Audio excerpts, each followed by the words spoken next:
My husband assaulted me in front of his entire family, and no one stood up to him, but my daughter did something that made him turn pale. It happened during his mother's 70th birthday dinner at their family estate. 23 family members crowded around the mahogany dining table, celebrating with bottles of wine that cost more than my monthly grocery budget. I'd spent 3 days preparing the perfect meal, hand-rolling pasta until my fingers cramped, and baking her favorite lemon cake from scratch, using a recipe passed down through 4 generations. His family had always treated me like hired help pretending to be family. They'd whisper about my background, how I'd trapped their golden boy with an accidental pregnancy 16 years ago. The truth was more complicated, but rich families prefer simple narratives that preserve their mythology. To them, I was the waitress who'd seduced their Harvard-educated son and dragged him down to my level. I'd met him during my second year of college when I was working nights at an upscale restaurant to pay for my psychology degree. He was charming, intelligent, and seemed genuinely interested in my studies. He'd stay after closing time, helping me stack chairs while we talked about books and dreams. For 6 months, he was everything I thought I wanted in a partner. The pregnancy wasn't planned, but I'd been raised to believe in personal responsibility. When I told him, he immediately proposed, saying he wanted to do the right thing. His family was less enthusiastic. They suggested alternatives, offered to pay for various solutions,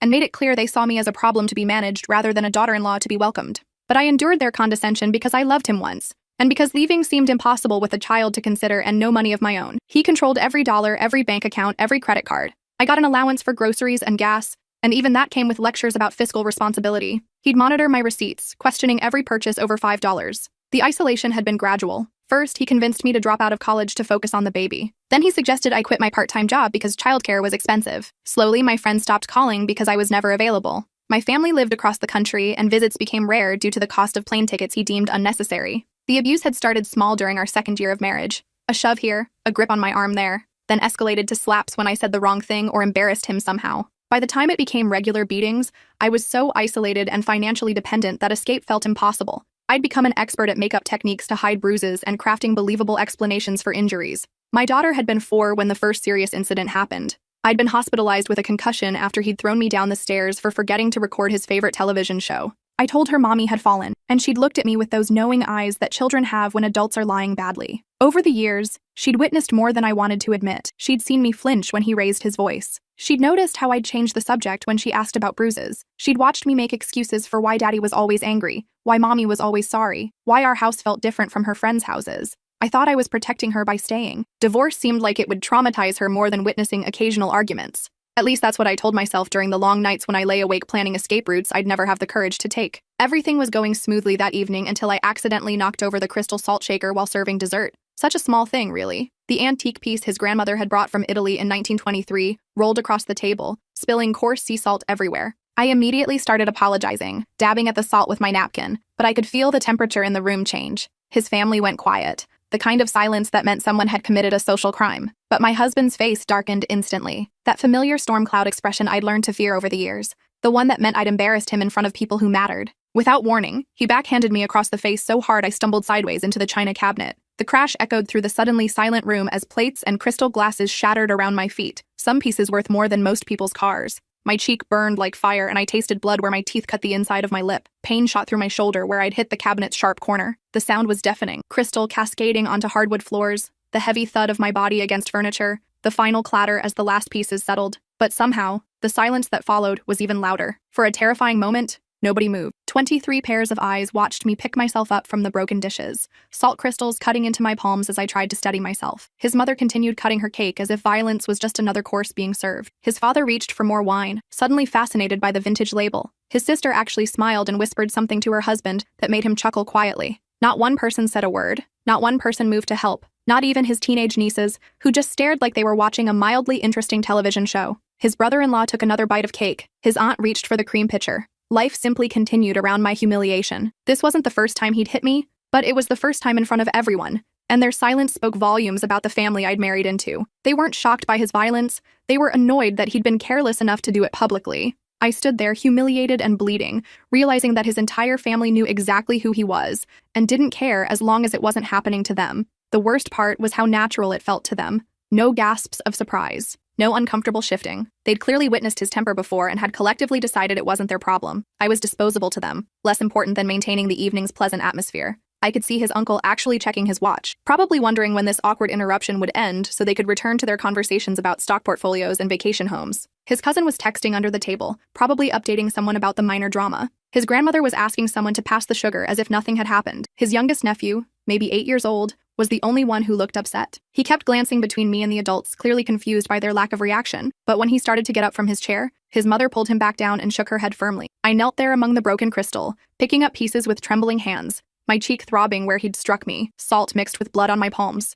The physical pain was nothing compared to the crushing realization that I was completely alone in this room full of people. That's when my 16-year-old daughter walked into the dining room. She'd been upstairs working on a history report about women's suffrage when it happened, completely unaware of the dinner party drama unfolding below. She took one look at my swollen face, then slowly scanned the room full of silent relatives picking at their dessert, and something shifted in her expression, something cold and calculating that reminded me she was smarter than all of them combined, and had inherited none of their moral flexibility. I watched her assess the situation like a crime scene investigator. Her eyes moved from my bleeding lip to the broken china, to the family members who were now suddenly very interested in their plates. She was connecting dots, understanding exactly what had transpired, and exactly how everyone had reacted. The transformation in her face was remarkable. In the span of seconds, she went from sleepy teenager to someone with deadly focus. She'd inherited my analytical mind and her father's ruthless determination, but unlike him, she'd developed a moral compass that pointed true north. She calmly pulled out her phone and pointed it directly at my husband. He noticed immediately, and his confident smirk vanished, replaced by the paranoid look of a man who'd built his life on carefully managed appearances.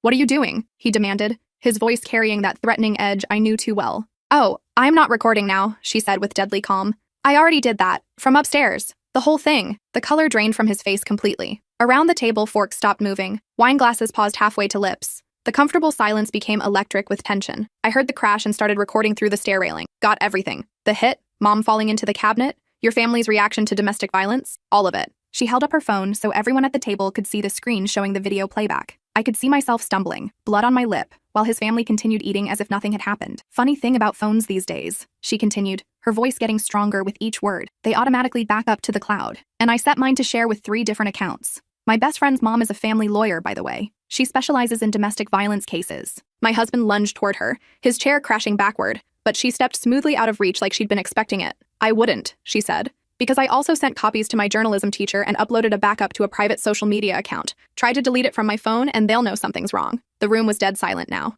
Even his mother had stopped pretending to eat her cake. "You have no idea what you're doing," my husband hissed, his hands shaking with rage. "The consequences of this." "Actually, I know exactly what I'm doing," my daughter replied. "I've been documenting this for 8 months. Every bruise on mom's arms that she covers with long sleeves in summer, every time she's worn concealer to hide marks on her face, every excuse she's made for why she can't lift her left arm or why she flinches when doors slam, every lie about falling downstairs or walking into doors." She looked around the room at his family, making eye contact with each person. "I have photos, videos, audio recordings. I even have the hospital records from when she said she fell down the basement stairs and broke 2 ribs. Funny thing about medical records, they show patterns. Doctors make notes about suspicious injuries, especially when the same patient keeps coming in with explanations that don't match the damage." She pulled up something on her phone, like this report from Dr. Martinez noting that mom's injuries were inconsistent with a fall. Or this one from the emergency room where she claimed she walked into a door but had finger-shaped bruises around her throat. The nurses photographed everything because they're mandated reporters. I was stunned. How had she known about the hospital visits? How had she gotten access to my medical records?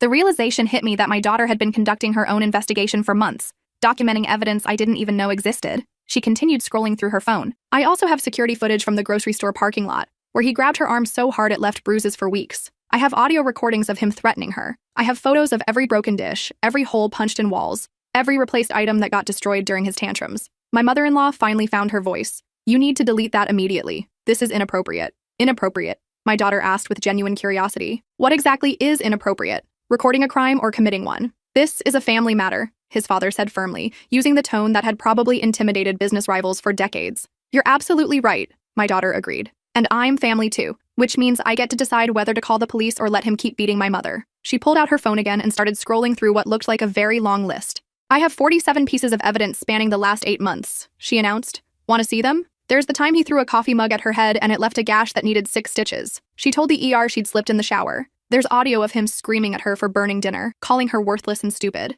There's the handprint bruises on her throat from when he choked her unconscious 2 months ago." She swiped to another file. "Here's a recording of him threatening to kill her if she ever tried to leave. Here's photos of the hole he punched in the wall right next to her head. Here's the pharmacy receipts showing how much pain medication she's been buying because he won't let her go to the doctor when he hurts her." The family was shifting uncomfortably now. Some were looking toward the exits. Others were staring at my husband like they were seeing him for the first time. She continued, her voice gaining momentum. "I have witness statements from 3 neighbors who've heard screaming from our house. I have documented every excuse mom has made for missing social events, because she was too injured to be seen in public. I have records of every lie she's told to cover for him. She looked directly at his mother, including the time she called you crying after he broke her wrist, and you told her that marriage requires sacrifice, and she should try harder to not upset him. His mother's face went white. I recorded that conversation, my daughter continued, just like I recorded the one where you told her that divorce would ruin his career, and she should think about what's really important. The room was electric with tension now. Family members were exchanging glances, probably wondering what else she might have recorded, what other secrets she might have documented. My husband tried a different approach, switching to the charming voice he used on clients. Sweetheart, you don't understand how complicated adult relationships can be. Sometimes people have disagreements. Disagreements? My daughter's voice rose for the first time. Is that what we're calling domestic violence now? A disagreement? She turned to his sister, who was suddenly very interested in her jewelry. You have 2 daughters ages 12 and 14. Would you want them to marry someone like your brother? Would you want them to learn that this is what love looks like? His sister couldn't meet her eyes. Actually, she continued, I know you know exactly what he's like, because I have the text messages you sent to Mom 3 years ago, telling her she should leave him before he killed her. But then you deleted them and pretended you never said it. His sister's face went ashen. And you, she said to his mother, you raised him. You know exactly what he is. You've probably been covering for him his whole life. How many girlfriends before my mom? How many incidents have you helped hide? How many women have you watched him hurt while you worried about family reputation? His mother's face flushed red. We don't air our dirty laundry in public. Dirty laundry? My daughter laughed, but there was no humor in it. This isn't about protecting the family reputation. This is about my mother's safety. This is about the fact that you're all accessories to domestic violence.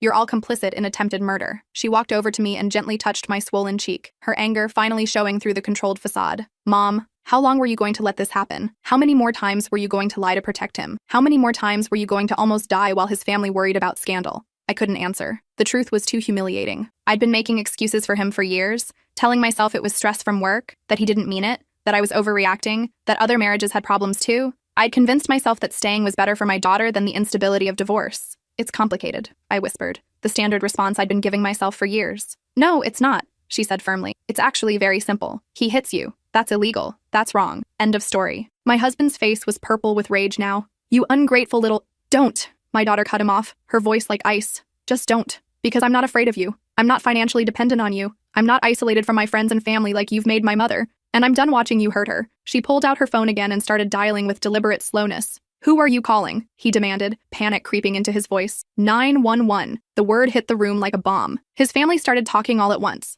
A cacophony of protests and pleas. My husband was begging, promising it would never happen again, swearing he'd get help. His mother was sobbing about the scandal, about what the neighbors would think, about his career. His father was offering to pay for private therapy, anything to keep this quiet. But my daughter stood firm in the chaos, speaking clearly to the dispatcher. Hi, I need to report a domestic violence incident. My stepfather just struck my mother in the face in front of 23 witnesses. We need police and paramedics. I have video evidence of the assault. The dispatcher asked for our address, and my daughter provided it calmly, along with a description of my injuries and my husband's current location. She also mentioned that there were multiple witnesses present who could corroborate the incident. When she hung up, the room fell silent except for his mother's quiet crying. They'll be here in 8 minutes, she announced, checking her watch. You've destroyed this family, his mother sobbed, mascara running down her cheeks. No, my daughter said quietly, her composure never cracking. He destroyed it the first time he laid hands on my mother. I'm just making sure everyone sees what you've all been pretending doesn't exist. Now family members were whispering among themselves. Some were gathering their things, clearly wanting to leave before the police arrived. Others were staring at my husband like they'd never seen him before. His younger brother, who'd always looked up to him, was backing away with disgust and horror written across his face. His teenage nieces were filming with their own phones now, probably planning to share this drama with their friends. My husband tried one last desperate move. He got down on his knees in front of me, gripping my hand so tightly it hurt. Please, he begged, tears streaming down his face. Tell them it was an accident. Tell them you fell. Think about our life together. Everything we've built. I looked at him, then at his family watching me with desperate hope, then at my brave daughter who had done what I'd been too scared to do for years. No, I said, my voice stronger than it had been in years. I'm done lying for you. I'm done protecting you from the consequences of your choices. The sirens were audible in the distance now. Several family members bolted for the door, not wanting to be present when law enforcement arrived. Others started deleting things from their phones, probably social media posts about the lovely family gathering. His cousin was frantically making phone calls, probably to lawyers. His uncle was pacing by the windows, watching for police cars. His grandmother sat frozen in her chair, looking like she'd aged 10 years in 10 minutes. When the police arrived, my daughter calmly showed them the video on her phone. The officers watched, their expressions growing grimmer as they saw his family's shocked faces on camera, witnessing assault, and doing nothing to intervene. The paramedics photographed my injuries while my daughter provided a detailed timeline of the abuse, complete with dates, locations, and witness information she'd been secretly collecting. She documented everything with the thoroughness of a prosecutor building a case. She even had records of my husband's previous arrests for bar fights and road rage incidents that his family's money had made disappear. She'd done research into his background that revealed a pattern of violence going back to college. The officers took statements from several family members, most of whom suddenly developed selective amnesia about what they'd witnessed. But my daughter's video was clear and damning, showing not just the assault, but their callous indifference to it. My husband was arrested. His mother stopped crying long enough to beg me not to press charges. For the family's sake, for his career, for their standing in the community. His father offered money, lots of it. If I'd just say it was all a misunderstanding, I pressed charges anyway. The next few months were a blur of legal proceedings, media attention, and family drama. His relatives called constantly, alternating between threats and bribes. They hired private investigators to dig up dirt on my daughter and me. They spread rumors about my mental health, claiming I was unstable and had manipulated my daughter into fabricating evidence. But my daughter had been thorough. Her documentation was airtight, her evidence overwhelming. She'd even researched legal precedents and consulted with domestic violence experts to ensure everything would hold up in court. The trial was a media sensation. A prominent businessman, pillar of the community, convicted of domestic violence based largely on his teenage stepdaughter's methodical documentation. My daughter testified with the composure of someone twice her age, explaining how she'd started collecting evidence the day she realized her mother was making excuses for injuries. The defense tried to paint her as a manipulative teenager seeking attention, but the evidence was overwhelming. Medical records, photos, videos, audio recordings, witness statements from neighbors who'd heard screaming. Even some of his own family members were forced to admit they'd seen him hit me before. The prosecutor called her documentation the most comprehensive domestic violence evidence file they'd ever seen from a civilian. She'd even researched legal precedents and documented which evidence would be most valuable in court. During cross-examination, the defense attorney tried to rattle her, suggesting she'd fabricated evidence for attention or money. My daughter calmly explained her methodology, how she'd verified everything with multiple sources, how she'd been careful to maintain chain of custody for all physical evidence. When the attorney suggested she was just a troubled teenager acting out, she replied that she was a teenager who refused to watch her mother be slowly murdered, while adults who should have protected her worried about their own reputations. The jury took less than 2 hours to convict him on multiple charges including assault, domestic violence, and criminal threatening. The judge sentenced him to 5 years, calling his actions particularly heinous because they occurred in front of family members who enabled the behavior. His family blamed me for not controlling my daughter better. They said I'd raised her to be disrespectful, manipulative, that I'd poisoned her against their son. Some of his relatives tried to claim the whole thing was an elaborate setup, that I'd trained my daughter to frame him. They hired private investigators to dig up dirt on us, hoping to find something to discredit the case. They found nothing because there was nothing to find. My daughter had simply documented reality. The investigators followed us for months, taking photos, talking to our neighbors, trying to build a case that we were somehow the real villains in this story. They contacted my old employers, my daughter's teachers, anyone who might have dirt on us. What they found instead was a pattern of secrecy and isolation that supported our case. Co-workers who remembered how I'd started wearing long sleeves year-round. Teachers who'd noticed my daughter's grades slip during periods when the abuse was particularly bad. Neighbors who'd heard screaming but hadn't known what to do. They were right about one thing. I had raised her. I'd raised her to be strong, to stand up for what's right, to never accept abuse as normal, to use her intelligence to protect herself and others. I'd just forgotten those lessons myself somewhere along the way. My daughter saved us both that night. Not just from him, but from a family system that would have covered up violence indefinitely to protect their image. She showed me that sometimes the bravest thing you can do is refuse to keep someone else's dangerous secrets. The hardest part was accepting how much she'd had to grow up before her time. While other teenagers were worried about grades and social drama, she'd been conducting surveillance, collecting evidence, and planning an intervention that would save my life. She'd sacrificed her own childhood to protect me, and the guilt of that realization was almost unbearable. But she never blamed me. She never made me feel worse than I already felt. She just focused on building our new life. We moved to a new city after the trial. I got a job at a women's shelter, using my experience to help other victims find their voices and escape their situations. My daughter started college early on a full scholarship, double majoring in criminal justice and digital forensics. She still has all the evidence on multiple backup drives stored in different locations. Sometimes she shows her documentation methods to friends whose mothers are in similar situations. She's become something of an expert on gathering evidence of domestic violence, consulting with lawyers and victim advocates across the country. She's written articles for legal journals about evidence collection in domestic violence cases. She's spoken at conferences about how technology can empower victims. She's helped law enforcement agencies improve their training on recognizing patterns of abuse. Her work has been featured in documentaries about domestic violence. She's testified before legislative committees about improving legal protections for victims. She's developed training programs for teenagers on how to recognize and document abuse. The irony is that she's become more successful and respected at 19 than her stepfather ever was. She's changed laws, saved lives, and built a career around the very thing he tried to hide. She tells everyone the same thing she told me that night. It's actually very simple. He hits you. That's wrong. End of story. Last month, my ex-husband was released on parole after serving 3 years with good behavior. His mother called our new number somehow, saying he'd found religion in prison, that he'd been going to anger management classes, that he deserved a second chance, that I should think about forgiveness and family unity. My daughter answered the phone. "Tell him I still have everything," she said calmly.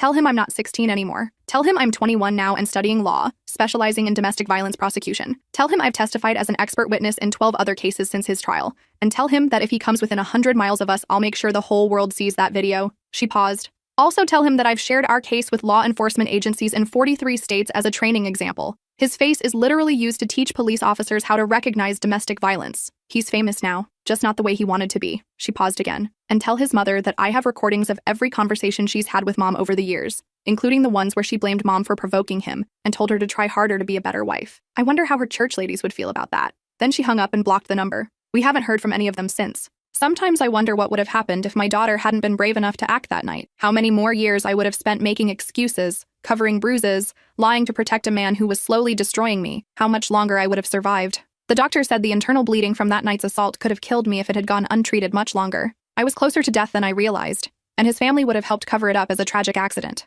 But then I remember the look in her eyes when she stood up to him, the way she refused to let his family normalize violence. And I know I raised her right even when I couldn't save myself. She saved us both, and now we're both saving others. Last week, a teenager called our shelter's hotline. She'd seen my daughter's presentation at her school about recognizing domestic violence. She was calling because her stepfather was hitting her mother, and she wanted to know how to collect evidence safely. My daughter walked her through the process step by step. Within a month, they had enough documentation to get her mother safely out of that house and her stepfather arrested. The girl was only 14, but she had the same determined look in her eyes that my daughter had that night at dinner. The same refusal to accept that violence was normal or inevitable. That's what we do now. We teach people that they don't have to accept violence as normal. We show them that they have more power than they realize. We prove that sometimes a 16-year-old with a smartphone can bring down a man who thought he was untouchable. We break the cycle, one family at a time. My daughter graduated summa cum laude last year and was accepted to law school with a full scholarship. She's planning to specialize in domestic violence prosecution and victim advocacy. She wants to change the legal system to make it easier for victims to get help and harder for abusers to escape consequences. She's already working with legislators to draft new laws about digital evidence collection and victim protection. She's consulting with tech companies to develop apps that can safely document abuse. She's training law enforcement officers on how to recognize patterns of domestic violence. Last month, she was invited to speak at the United Nations about domestic violence and technology. She stood in front of delegates from around the world and told our story, explaining how a teenager's smartphone had exposed a pattern of abuse that might otherwise have continued for years. The video from that night has been viewed millions of times as part of educational campaigns about domestic violence. It's been used in training programs for police, social workers, and medical professionals. It's helped convict dozens of other abusers whose victims found the courage to speak up after seeing our case. But the most important impact has been on other families like ours, mothers who finally found the strength to leave, children who learned they didn't have to keep their parents' secrets, entire communities that started taking domestic violence seriously instead of treating it as a private family matter. The ripple effects continue to spread. Every time someone watches that video and decides to document their own abuse, every time a teenager realizes they have the power to protect their parent, every time a community stops enabling violence in the name of family loyalty, we win a little more. We've proven that silence isn't golden when it protects predators. We've shown that family loyalty shouldn't extend to covering up crimes. We've demonstrated that sometimes the youngest person in the room is the only one brave enough to do what's right. My daughter is 21 now, in her second year of law school, already being recruited by prestigious law firms and advocacy organizations. But she still calls me every day, still checks in on the families we've helped, still carries that phone with all the evidence safely backed up in multiple locations. She likes to say that she's just continuing the work I started when I raised her to believe in justice and truth, but I know better. She saved us both, and now she's saving the world, one case at a time. The girl who documented her stepfather's violence has become the woman who's changing how society responds to domestic abuse. The teenager who refused to let her mother be beaten in silence has become the lawyer who's giving voice to countless other victims. That's her legacy. That's our victory. And it all started with a 16-year-old who refused to look away when everyone else did.